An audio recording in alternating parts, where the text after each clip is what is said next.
For example, on the dry ink cartridge we can see the level is full. Even the black ink cartridge has enough ink to print. So I'm just going to print a document. So here our printing is going on, and let's see the print result. We can clearly see there is nothing printed, even though we have enough ink in our ink cartridges. How to fix this problem? On this page we can see nothing is printed, although we had a paper here. Now the most common reason for this problem is the ink is dried up sometime and we have to clean the print heads. Open the front door and take your ink cartridges out. Take a tissue paper .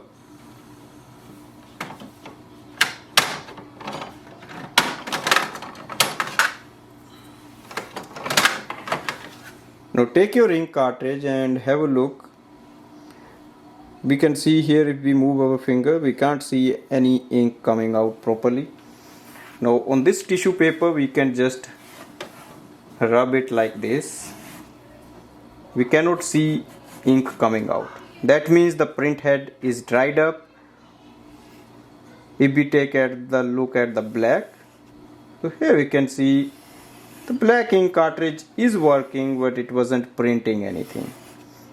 And if we keep doing that, we can see there is no enough ink. So that means ink is getting low, but the reading on the main screen of the printer wasn't correct. To fix that issue, the only first step we can do is to clean the print heads.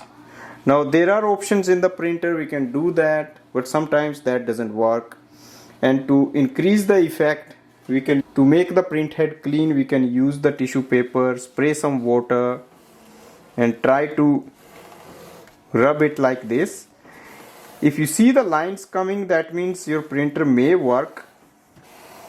You might have to spend little extra time for that.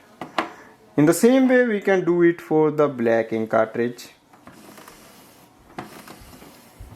And even after doing it for many times, and if you try to print, if the printer is not printing, that means you need to replace the ink cartridges. What happens is, even though the ink reading is there, because you haven't used the ink cartridge from long time and the ink is dried up, that's why it is showing up full reading on the screen, but there is no actual ink left in the ink cartridges. So you have to replace the ink cartridges. Thanks for watching.